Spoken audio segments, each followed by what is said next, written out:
Located near the historic site of the old sheep camp is the modern-day sheep camp ranger station. The American Rangers patrol the border from Skagway to Dyea and from Dyea to the top of the pass. Here we are at the site of sheep camp.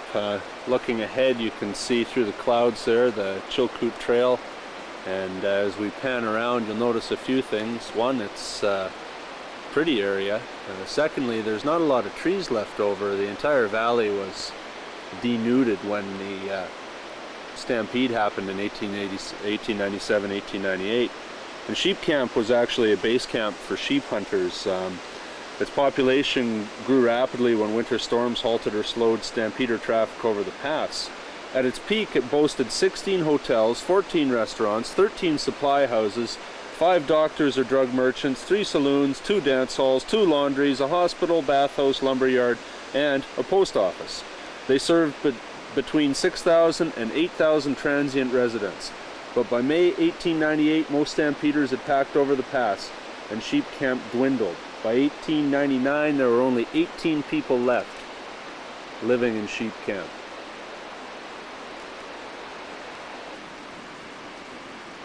The tram towers used to carry the supplies for the stampeders across the pass were located directly across from this location.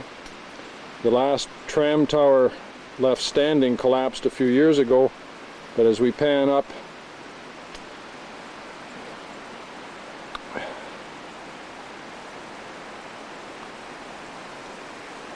you see the wreckage of the shed where the tram tower was located.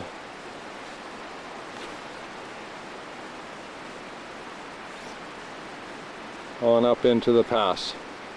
It's pretty foggy today, which is normal, and we're panning in on the last tram tower that collapsed several years ago. Pictured before you are the modern day stampeders who are on their way to the scales, not hoping to get gold, just hoping to make it across the pass. We have now reached the scales, the rubble strewn through the pass left behind by the stampeders.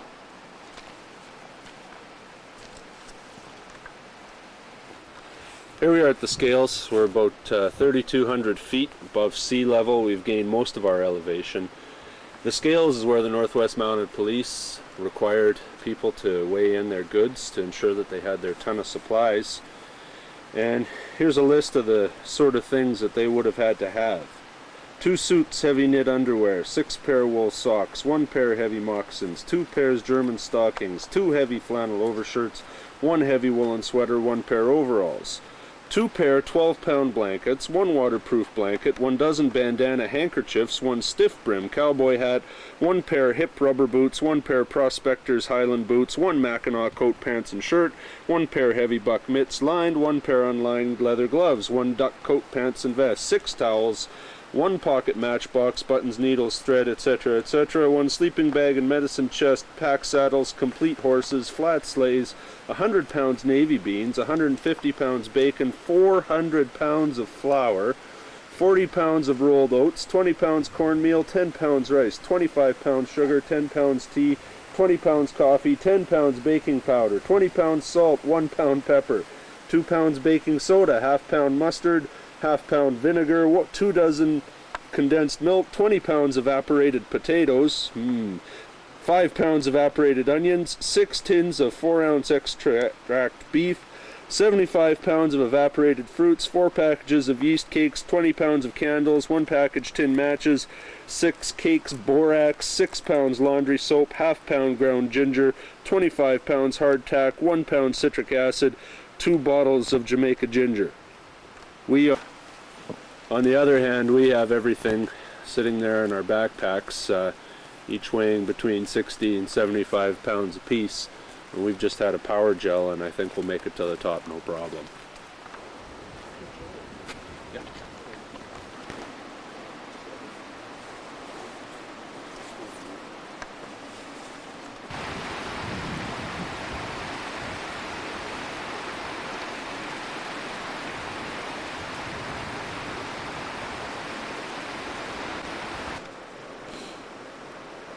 We're standing near the location of the Golden Stairs, the famous photograph of the Trail of 98. Endless lines of prospectors, packers, carrying material to the top of the Chilkoot Pass.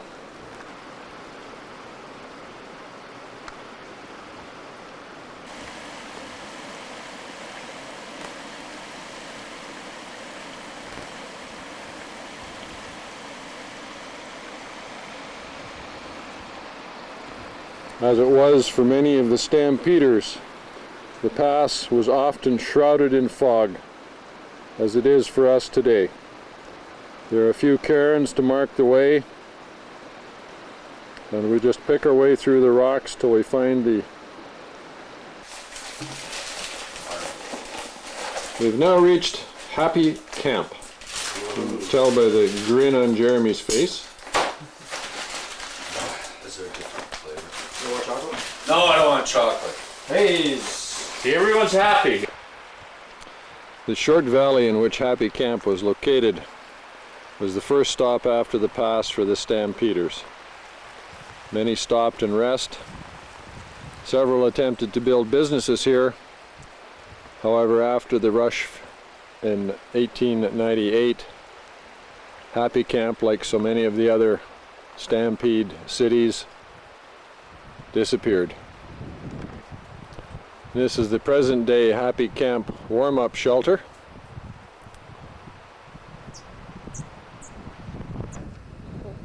Back in that general direction, you'll see Chilkoot Pass, somewhere in there, I don't know. And as I scan down here, so you can see at the bottom of the river valley there, that's Morse Creek. We've climbed up from down there. We're now on a ridge. And what you see right now is what they called Long Lake. And actually the lakes formed a real outlet for the stampeders. The lakes allowed the stampeders to take ferries if the weather permitted, and the last interpretive sign that we went by said that out of the 1,600 miles that the stampeders actually had to travel, 33 of it was a Chilkoot trail. And as we said, that's a hard 33. We're having a rest. As you can see, it's later in the afternoon. We're hopefully about halfway to Deep Lake, and you can see the trail as it pans up over there. But we're having fun.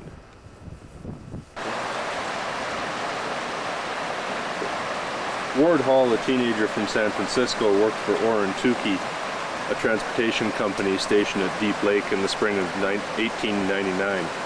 His first job was on the shovel gang, deep to open up a pack trail to the summit. He was then assigned to the company's camp at Deep Lake. The first camp was established at an old tent roadhouse at Deep Lake, about midway between Chilkoot Summit and Lake Linderman. I was transferred to the kitchen as dishwasher, flunky, horse wrangler, and whatnot. It fell to my lot to have to get up about 3 a.m., start the fires, feed the horses and mules, and wake up the cook.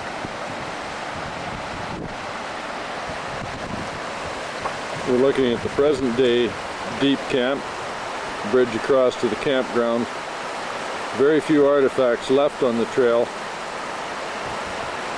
And again, as you can see, we're socked in.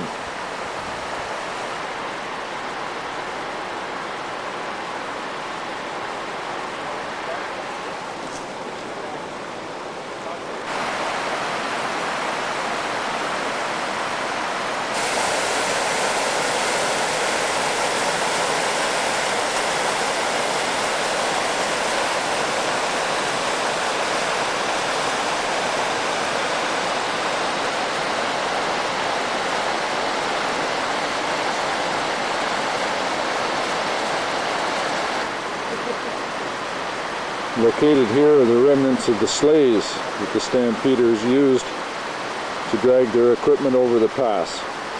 Many were abandoned at Deep Lake, Linderman, and the other lakes along the way as boat transportation became available. Located in a flat area just off the trail is a cemetery with 11 graves of men, stampeders, killed on the lake in boating accidents, through rapids, through disease. Below us is Linderman Lake, and in that area we were wall-to-wall tents. This is where Linderman City and the boat building began in earnest.